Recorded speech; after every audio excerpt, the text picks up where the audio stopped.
예, 주말에 금융시장 정리해보는 시간 갖도록 하겠습니다. 미증시는 한 주 동안 별로 안 좋았죠. S&P 500이 2.9%, 나스닥이 3.6% 빠졌고, 금리가 계속 올라가다 보니까 아무래도 좀 부담이 됐습니다. 다만 이제 이번 주 들어서 달러 인덱스 상승이 좀 주춤거렸고, 국제 유가가 주간 단위로 하락한 거는 조금 좀 위안이 되는 그런 양상이었습니다. 그런데 뭐 주요 대표적인 어떤 종목들은 조금 갈렸는데, 애플이 이제 아이폰 출시가 본격적으로 시작되면서 이제 그나마 좀 덜 빠졌고, 테슬라는 이번 주에만 11% 주가가 빠졌습니다. 그리고 엔비디아가 5%, 주요 빅테크 종목군들이 지수 하락을 끌어내는 그런 어떤 역할을 했죠. 이제 그래서 전체적으로는 이제 빅테크, 애플을 제외한 빅테크가 전체적으로 부진했던 그런 주간이었습니다. 뭐 금요일 같은 경우는 증시 재료가 좀 엇갈렸는데, 긍정적인 재료는 우선 10년물 국채 금리가 장중에 밀렸거든요.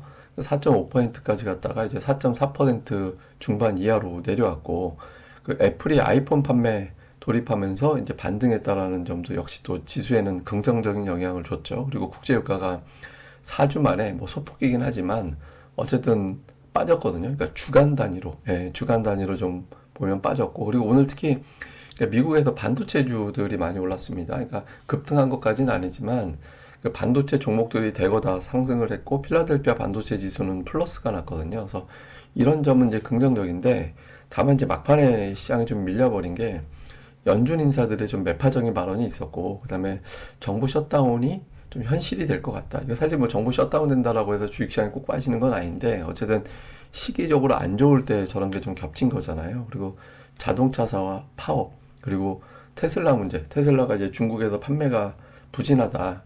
그러니까 이런 어떤 내용들이 나오면서 테슬라가 많이 빠지고, 요게 이제 테슬라 아니었으면 오늘 사실 나스닥 시장 플러스로 마감하는 날이었거든요. 그래서 이런 것들이 막판에 이제 증시 발목을 좀 잡았던 것 같습니다. 뭐 이 중에서 이제 몇 개만 좀 우리가 살펴놓고 보면, 국채 금리가 이제 밀렸습니다. 그러니까 4.5% 이제 터치하고, 그러고 나서 이제 밀려서 4.4%까지 내려왔는데, 사실 오늘은 이제 올라가려고 하면, 오르려고 하면 금리가 더 올라갈 수 있는 요인도 있었거든요. 그러니까 증시 자체는 연준 인사들의 센 발언 때문에 좀 밀렸어요. 그러니까 보호만이 추가 인상하고 당분간 고금리 유지해야 되고 이렇게 이야기를 했고요. 이제 수잔 콜린스 같은 경우는 추가 긴축을 배제하지 않고 있다. 뭐 금리 더 올릴 수도 있어. 이렇게 이야기를 했고, 메리 데일리 같은 경우는 이제 데이터 보면서 판단해야 된다. 오늘 발언한 세 사람 중에 두 사람이 추가 긴축에 대해서 언급을 했거든요. 그러니까 주식시장은 여기에 이제 반응을 했는데, 이제 다만 이제 채권 금리는 더 올라가지는 않았습니다. 뭐 이 정도면 이제 대부분 재료 오버해서 반영한 거 아닌가, 뭐 이런 인식이 좀 있었던 것 같아요. 근데 이제 다음 주 초가 중요하겠죠. 이제 이 금리가 주식시장을 끌어올릴지, 아니면 이제 주식시장이 금리를 다시 금리를 마저 올리게 만드는 요인이 될지 좀 봐야 되는데, 오늘 그나마 다행인 건 이제 금리가 올라가지 않았다는 점이고, 국제유가도 오늘 좀 올라가긴 했지만 이번 주 보면 비교적 좀 평온했잖아요. 평온한 움직임이 나왔는데, 이게 엇갈리는 뉴스가 있습니다. JP모건에서는 국제유가 150달러 갈 것 같다. 갈 수도 있다. 슈퍼사이클이라는 표현까지 하더라고요. 블렌티유 기준으로 150달러 갈 수 있다라고 주장을 했고, 근데 저는 이제 이 뉴스도 주목합니다. 그러니까 미국이 사우디하고 그 동맹, 우리나라 한미 동맹 수준의 군사 동맹 맺는 거 고려하고 있다라는 보도가 나온 적이 있었잖아요. 그래서 이제 저게 이제 사우디와 미국과의 관계가 개선되면 사우디가 이제 감산하는 게 좀 풀릴 수도 있지 않나?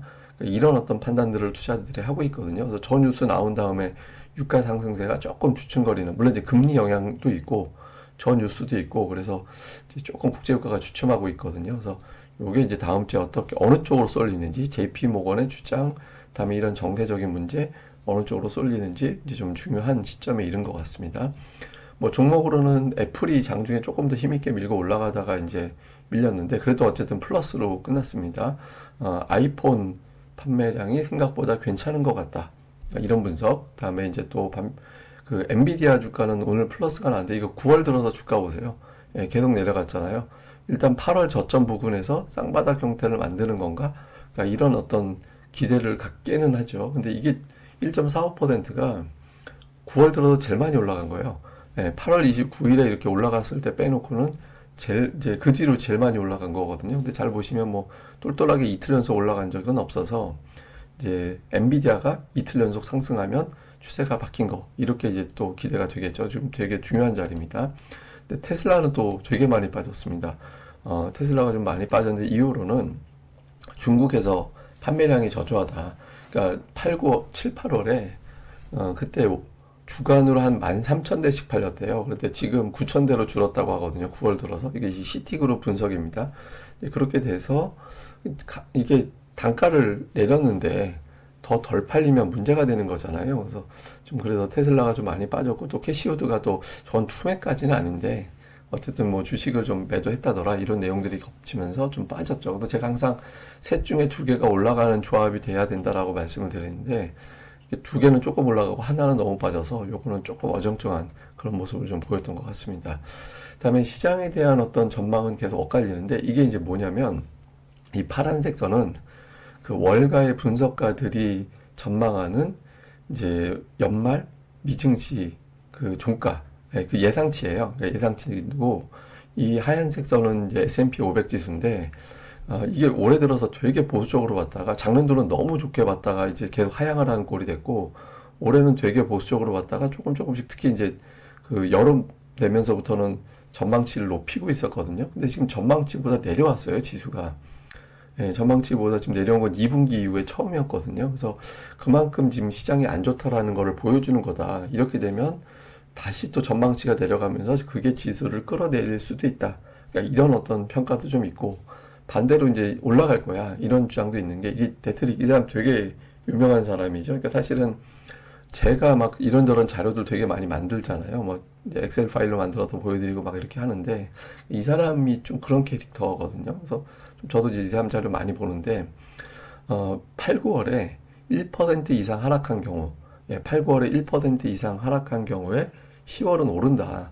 그러니까 10번의 사례가 있었는데 8, 9월, 그러니까 8월도 1% 이상, 9월도 1% 이상, 두 달 연속 그렇게 빠지고 난 사례 10번을 봤더니 9번이 올랐다라는 거예요. 그래서 10월에 좀 오를 것 같은데 그러니까 이런 주장을 한 거죠. 이게 이제 가까운 예로 이제 2022년 그때 8, 9월에 저렇게 빠지고 10월에 되게 많이 올라간 적이 있었다. 그래서 이제 뭐 너무 걱정하거나 좌절하지 마라 이런 코멘트를 여기에 달았더라고요. 그래서 이게 좀 엇갈립니다. 그래서 추세가 깨졌다.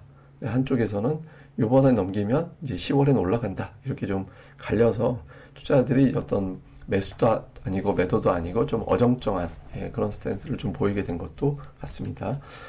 그리고 또 하나 이제 좀 좋지 않았던 데이터는 주식시장 자금이 되게 많이 빠져나갔어요. 그러니까 주로 이제 북미 쪽에서 많이 빠져나갔는데 지난주에 그러니까 이게 지난주라는 거는 지난주 목요일부터 이번 주 수요일까지를 지난주라고 표현합니다. 일단 한 주 동안 한 190억 달러 정도 이탈을 했거든요.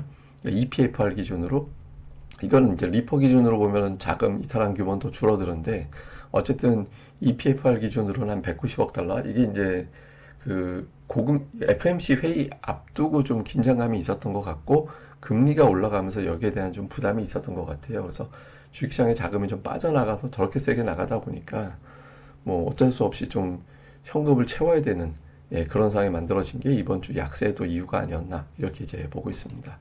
한국 관련 데이터는 MSCI 한국 지수는 플러스가 났습니다. 0.5% 정도 올랐고 반면에 이제 야간 선물은 0.18% 정도 빠졌는데 반도체 지수가 올라간 걸로 봐서는 이제 주초에 우리 증시는 지수 자체는 그렇게 나쁘게 출발하지는 않을 것 같다. 이렇게 이제 보면은 될 것 같습니다. 자, 이슈를 정리해 보면 지금 상승하면 부담되는 지표가 세 개가 있잖아요. 달러, 금리, 유가. 그러니까 이 중에서 달러하고 유가는 이번 주에 좀 주춤했거든요. 근데 금리는 올랐어요. 근데 이게 이제 동시에 다 잡히지 않으면 하나가 나머지를 끌어올리는 그런 어떤 순환이 나올 수 있게 되거든요. 근데 이 중에 제일 지금 중요한 건 이제 금리죠. 금리가 일단 4.5에서 4.44 정도까지는 내려와 줬는데 이제 주초에 좀 빠져주는 일단 이제 FOMC 회의 끝났고 연준 인사들 중에서 12명의 매파와 이제 7명의 비둘기파가 있는 거잖아요. 그래서 여기 이제 어떻게 좀 발언에 따라서 조금 움직임이 나올 수 있어서 돌아오는 주에 어떻게 되는지 그리고 또 하나는 이제 애플 그러니까 애플의 고난의 행군이 끝났다. 제가 이제 지난주에 그런 말씀을 드린 적이 있었잖아요. 근데 이번 주에 사실 저는 애플이 플러스 시도하지 않을까라고 봤는데 그런 흐름이 나오진 않았죠. 그래서 아이폰 판매가 본격적으로 시작이 되면 이제 그때부터 이제 주가가 좀 올라가는 경향을 보이기도 했었거든요. 그래서 이제 애플이 좀 지수에 버팀목이 되지는지 그 다음에 이제 높아진 금리에 따라서 외국인 투자자들의 매도 이런 것들에 대한 부담이 좀 있죠. 예, 그래서 외국인 투자자들이 신흥시장에 대해서 또 특히 신흥시장 주식형 펀드 쪽엔 자금이 또 역시 이탈하는 모습이 나는데 대부분 다 사실 중국 쪽이긴 한데 어쨌든 외국인 투자들이 과감하게 매수를 연속적으로 하기는 좀 쉽지 않은 예, 그런 구도이긴 하거든요. 그러니까 이번 주도 결국에는 이런 패턴 유지됐잖아요. 그러니까 3주 매도하고 한 주 매수하고 뭐 이런 패턴이 계속 아직까지는 이어지고 있거든요. 그래서 좀 외국인들이 돌아오는 주에는 조금 바뀌게 되는지. 그다음에 다행인 건 이제 반도체주. 그러니까 이번 주 중반 이후에 코스닥 시장에서 외국인들이 반도체 주식을 좀 사들이는 모습을 보였고, 그다음에 미국에서도 또 반도체가 좀 반등을 했거든요. 그래서 주초에 이제 우리나라 반도체주들의 조금 주가의 변화가 생기는지, 이거 이제 중요한 포인트가 될 것 같습니다. 자, 마지막으로는 차트 하나를, 요거는 뭐냐면 이 차트가 그 미국 배당 수익률에서 10년물 국채금리를 뺀 거예요. 예, 근데 이게 이제 마이너스로 내려갔다는 얘기는 뭐냐면 배당 수익보다 배당금 노리고 주식 갖고 있느니 채권 사는 게 난 건가? 뭐 이런 이제 판단을 일부가 할 수 있다는 거죠. 그러니까 물론 이제 배당 지급하는 방식이 다르고 뭐 기업들마다 다 다르기 때문에 이걸 단순하게 적용할 수는 없는데 이게 이제 되게 많이 내려와 가지고 지금 이제 투자들이 이러다가 채권으로 가는 거 아닌가? 또는 주식시장에서 발을 빼야 되는 거 아닌가? 이런 분위기가 자꾸 나오게 있다라는 거죠. 이거는 사실 신흥시장 쪽에는 더 큰 부담이 될 수 있거든요. 그래서 이런 것들이 어떤 점점 나비 효과를 일으키기 전에 여기서 이제 국채금리가 꺾여주는 게 되게 중요합니다. 제가 이제 4.4% 되게 중요하고 제가 몇 가지 원달러 환율 1350원, 10년물 국채금리 4.4% 전후, 그 다음에 이제 그 국제유가는 93달러에서 94달러 사이, 그 정도가 이제 피크가 돼야 된다. 근데 일단 이제 환율하고 유가는 이제 아직까지는 거기가 되고 있는데 금리가 거기서 0.1%포인트 올라가 버렸잖아요. 그러니까 4.5가 되면서 거기서 지수가 이제 2,500까지 내려온 건데 만약에 여기서 국채금리가 4.6까지 올라가게 되면 그럼 여기서 50포인트가 또 빠지게 되는 겁니다. 그러니까 이 지금 돼서 이제 시장이 근데 이제 반대로 금리가 떨어지면 그만큼 또 지수가 복원되게 되는 상황이 되는 거거든요. 그래서 국채금리가 현재로서는 가장 중요한 데이터가 된다. 이렇게 보면 될 것 같습니다. 그러니까 이게 사실 시장이 연속적으로 팍팍 빠지기는 쉽지는 않은 상황이긴 해요. 근데 이제 지난주는 내내 빠졌잖아요. 급락 하루가 포함이 돼 버렸고. 그래서 근데 여기서는 이제 조금 위험할 수 있는 게 신용이 터질 수 있거든요. 그래서 이쯤에서 좀 수습이 되고 금리가 안정되고 이제 돌아서는 움직임이 나와주는 게 되게 중요한 타이밍입니다. 그래서 이제 다음 주에 좀 흐름이 좀 잘 나오는지. 그러니까 근데 뭐 기본적으로 시장이 붕괴된다 뭐 이런 관점은 아닌 것 같고 좀 투자들의 우려 그리고 시기적인 어떤 특성 이런 것들이 좀 맞물려서 좀 많이 이제 좀 예상보다 좀 주가 조정폭이 좀 세게 나왔던 주간이 좀 이어졌던 것 같습니다.